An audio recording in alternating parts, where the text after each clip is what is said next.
Let's look at factors that affect acid strength.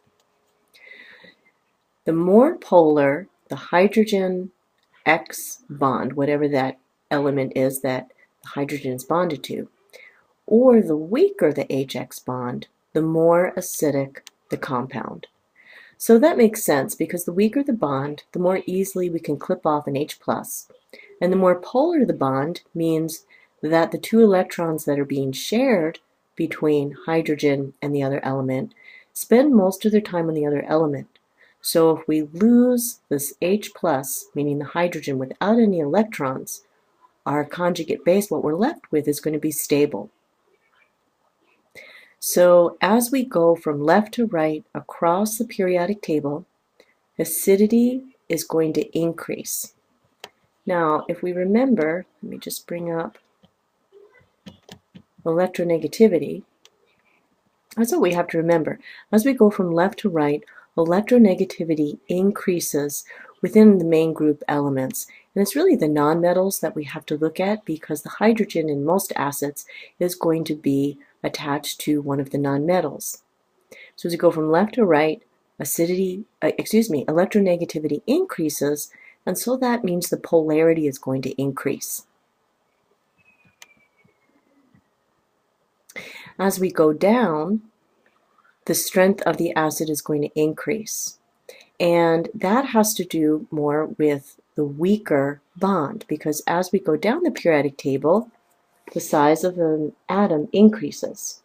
So here's a graphic that shows the atomic size.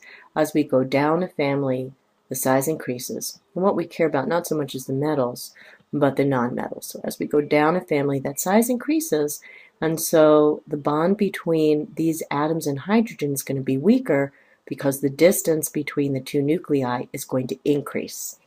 So we have two factors to consider, the polarity and the weakness of the bond, and it's going to be weaker the larger the atom is that hydrogen is bonded to. So as we go down a family, our strength is going to increase because the bond is weaker. And as we go from left to right, our acid strength is going to increase because the polarity of the bond increases. Now, the direction of the base strength is opposite that of the acid strength. So if we look at period 2 and we look at each element bonded to hydrogen, when carbon bonds with hydrogen, it forms methane, and this has no acidic or base properties in water. Then we look at nitrogen, and when it bonds with hydrogen, it forms ammonia, and that's a weak base. Water we know can be a weak base or a weak acid. And then hydrogen fluoride is a weak acid. And if we look at period 3, we see kind of the same trend, except now it's even stronger. The trend is more pronounced, I should say, because our atoms are getting bigger, and so the bond strength between the atom and hydrogen is becoming weaker.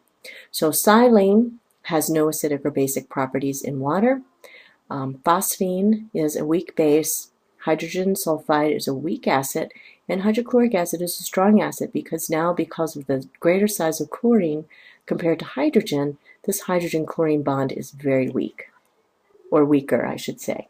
So if we're trying to understand why hydrogen fluoride would be a weak acid and hydrochloric acid would be strong, even though fluorine is extremely polar, fluorine is pretty small. If we look at,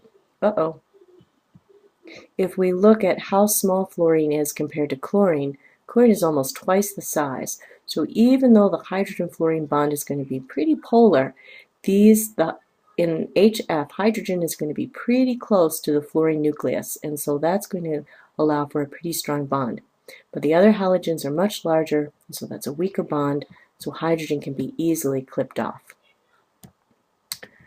Okay. So let's look now at some other structural considerations. Let's look at oxyacids. So these are acids that have oxygen in them, and the hydrogen, the acidic hydrogen, is originally bonded to an oxygen. So here we have 3 oxyacids, all with the same structural feature, a halogen and an oxygen bonded to that halogen.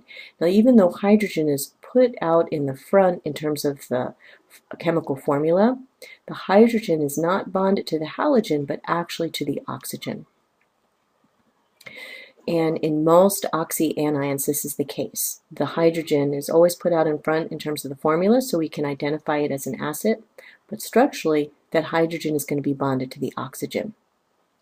So the more electronegative the atom is that's bonded to the oxygen, the more acidic the acid.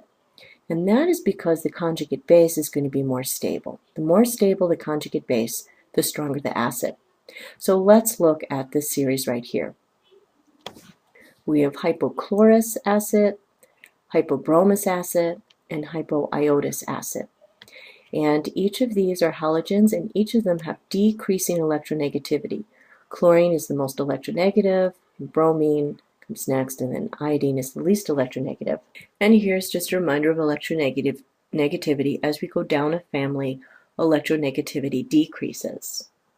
So if we look at the Ka values of these three acids, we see that hypochlorous acid is the most acidic because the chlorine is the most electronegative. That means our conjugate base is going to be the most stable. And we see that the acidity varies by quite a bit as the electronegativity of this other atom bonded to oxygen decreases, our acidity decreases. And then if we look at a series of oxyacids, so here we have hypochlorous with 1 oxygen, chlorous with 2 oxygens, chloric with 3, and perchloric with 4, the acidity also increases. And that has to do with the stability of the conjugate base. The more electronegative atoms we have on the conjugate base, the more stable that negative charge is, that conjugate base is. And we clearly see that trend being followed out in the Ka values. In fact, chloric and perchloric are so strong they don't have a Ka value. So we look at carboxylic acids. One of the things that stabilizes carboxylic acids is resonance, meaning that this double bond doesn't really exist as it is shown in this Lewis dot structure. These 2 electrons in this pi bond are actually delocalized between all 3 atoms.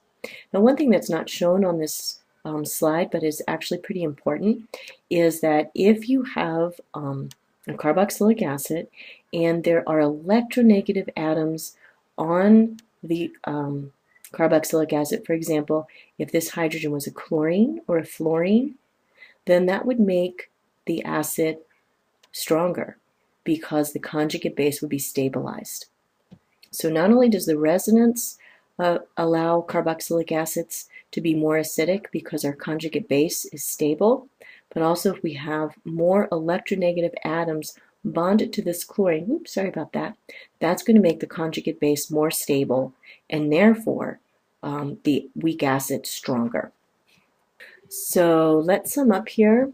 The factors affecting acidity, if we are comparing different acids and determining which one is going to be the most acidic, we're really looking at what is going to make the conjugate base more stable. The more stable the conjugate base, the stronger the acid.